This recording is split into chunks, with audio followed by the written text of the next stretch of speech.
अब इसका और वाला पार्ट कर लेते हैं। Write the important properties of photons which are used to establish Einstein's photoelectric equation। लिख लेते हैं 28 important properties of photons।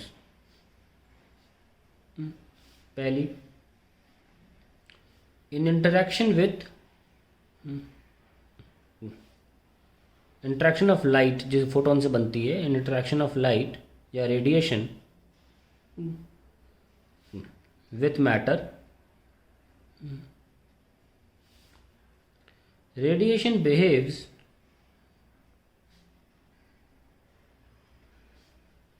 in a way as if it is made up of particles called photons। It is made up of particles called photons। ये हो गया पहला। दूसरा, each photon has energy equals to h nu and momentum p equals to h by lambda। और आप चाहें तो इसको ऐसे भी लिख सकते हैं, वेयर जो है lambda, where lambda is the de Broglie wavelength.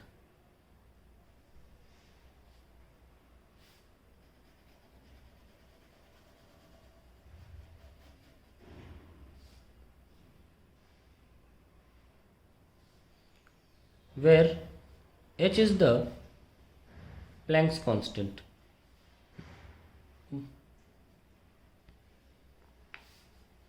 lambda is radiation wavelength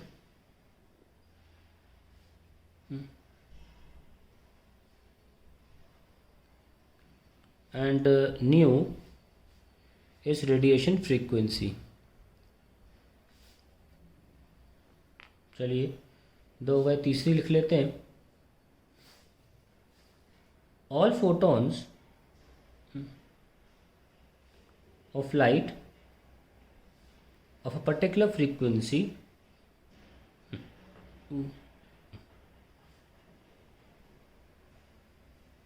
nu और wavelength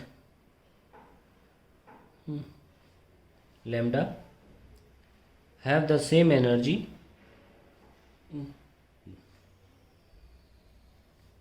and momentum।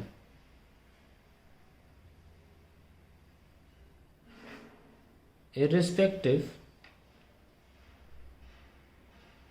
of whatever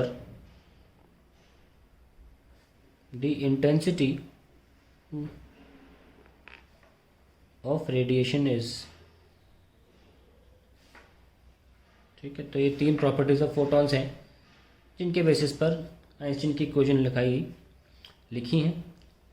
अगला जो पार्ट है इसका लिख लेते हैं। Use this equation two explain the concept of threshold frequency and stopping potential.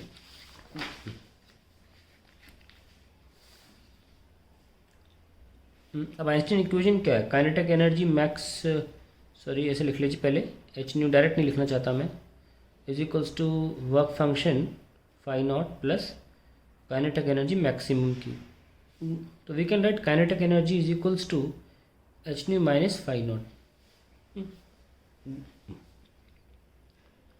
अब देखिए ये एनर्जी मिनिमम से मिनिमम कितनी होनी चाहिए? फाई नॉट के बराबर होनी चाहिए, ताकि काइनेटिक एनर्जी जीरो नेगेटिव तो हो नहीं सकती है ना। सो काइनेटिक एनर्जी का मतलब किसकी काइनेटिक एनर्जी? निकलते इलेक्ट्रॉन्स की। तो हम क्या लिख सकते हैं कि फॉर अ गिवन मटेरियल, आप जैसे फाई नॉट को खोल के लिखें तो एच न्यू नॉट होगा, और we can also write kinetic energy is equals to h common ले लें, nu minus nu naught. Kinetic energy कभी नेगेटिव नहीं हो सकती, यानी कि हमेशा न्यू नॉट से बड़ा ही होगा। यानी कि एक थ्रेशोल्ड फ्रीक्वेंसी होती है जिसके ऊपर ही फ्रीक्वेंसी होगी, तभी हमारा इलेक्ट्रॉन बाहर निकलेगा। तो थ्रेशोल्ड फ्रीक्वेंसी को डिफाइन कैसे किया जाएगा? That minimum frequency of the light required for which electron can get emitted. वही लिख रहे हैं, for a given material there exist a certain minimum frequency of the incident radiation, क्योंकि अगर आपने ये फ्रीक्वेंसी इससे कम कर ली, इससे कम, तो काइनेटिक एनर्जी नेगेटिव हो जाएगी, इसका कोई मीनिंग नहीं है। तो for a given material there exist a certain minimum frequency of incident radiation below which no emission of electrons takes place.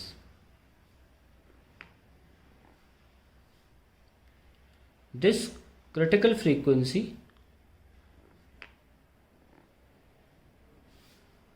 is called threshold frequency. दूसरा क्या समझाने को बोला है? Stopping potential. देखिए क्या होता है, ये होती है हमारी एक प्लेट 1 और हम इसको एक ट्यूब में रख देते हैं। यहाँ पे हम क्वार्ट्ज ग्लास लेते हैं, नॉर्मल ग्लास नहीं लेते, एक एपरेटस है, इसे बोलते हैं लिनर्ड experiment.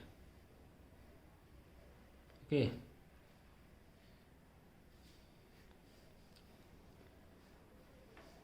And this is a variable, यहाँ एमीटर लगा लेते हैं। मैं शॉर्ट में बना रहा हूँ। ये हम वेरी कर सकते हैं, हम पॉजिटिव भी कर सकते हैं और नेगेटिव भी कर सकते हैं, मतलब इसको पॉजिटिव भी कर सकते हैं, इसको नेगेटिव भी कर सकते हैं। यहाँ से लाइट इंसिडेंट की जाती है तो यहाँ से इलेक्ट्रॉन्स निकलते हैं। तो क्या होता है, इलेक्ट्रॉन निकलते हैं तो हम इस प्लेट को पॉजिटिव कर देते हैं तो इलेक्ट्रॉन यहाँ आ जाते हैं और करंट हमें दिखने लगता है। हम इस प्लेट को पॉजिटिव कर देते हैं, अगर इसमें करंट आ रहा है इसका मतलब यही है कि इलेक्ट्रॉन एमिट हो रहे होंगे। बीच में तो एयर है, बीच में एयर है तो करंट तो आना ही नहीं चाहिए। करंट आ इसीलिए रहा है क्योंकि बीच में इलेक्ट्रॉन ट्रैवल कर पा रहे हैं। ये साबित करता है कि फोटो इलेक्ट्रिक एमिशन जैसी कोई चीज़ होती भी है। लेकिन अगर हमें इलेक्ट्रॉन्स की एनर्जी निकालनी कितनी है तो हम क्या करते हैं, इस प्लेट को नेगेटिव कर देते हैं। नेगेटिव करते हैं तो इलेक्ट्रॉन धीरे धीरे स्लो डाउन होते हैं, रिपेल होते हैं। और जिस वक्त एक गिवन फ्रीक्वेंसी पर एमीटर में 0 आ जाता है, हम ये मान लेते हैं कि हमने बैटरी द्वारा उतनी एनर्जी लगा दी कि काइनेटिक एनर्जी के बराबर हो गई, इलेक्ट्रॉन आगे नहीं आ पाए। ठीक है, तो वो जो हम बैटरी द्वारा एनर्जी बोलते हैं उसको हम अगर वोल्टेज में कन्वर्ट करें तो वो वोल्टेज होती है स्टॉपिंग पोटेंशियल, क्योंकि वो इलेक्ट्रॉन्स को यहाँ पे आने के लिए स्टॉप कर देती है। आइए लिखते हैं इसे। इसको कलेक्टर प्लेट भी बोला जाता है, कलेक्टर प्लेट, और इसे एमीटर प्लेट बोलते हैं, एमीटर प्लेट। यहाँ लिख लेते हैं, if the collector plate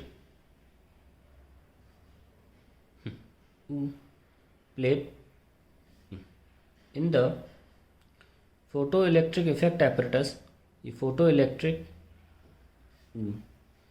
effect यानी कि लेनर्ड एपरेटस, लेनर्ड एक्सपेरिमेंट है ना, photoelectric effect apparatus is made at high negative potential. बोला नेगेटिव कर दोगे तो यहाँ पे इलेक्ट्रॉन आ नहीं पाएगा। High negative potential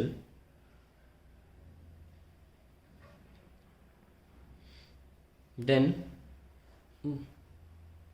when at a given frequency of the incident light of the incident light, the emitter reads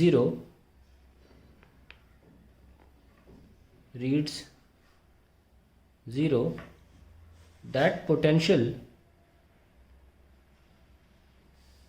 is called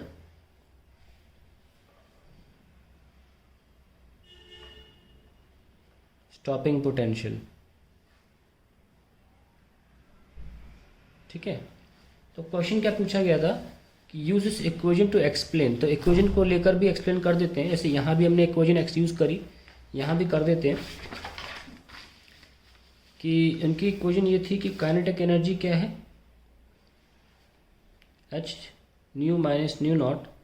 सो हम इतनी ही काइनेटिक एनर्जी अगर हम लगाएं, so work done by potential difference, है ना, work done due to potential या by potential difference such that it is enough to stop the energetic electrons, then we can write for one electron, एक electron के लिख सकते हैं हम charge into potential difference, ये तो होता है वर्क डन बाय बैटरी या potential difference into charge is the work is equals to kinetic energy of one electron, कौन सी वाली, maximum. So we can write, इसको EV नॉट से दिखाते हैं, this kinetic energy KE। So this is the stopping potential we are talking about, half mv square max upon E, that is the kinetic energy we are talking about, and this is the stopping potential. So ये भी देख सकते हैं that stopping potential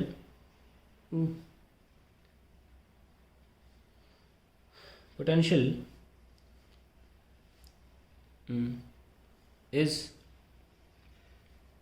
the kinetic energy in electron volts.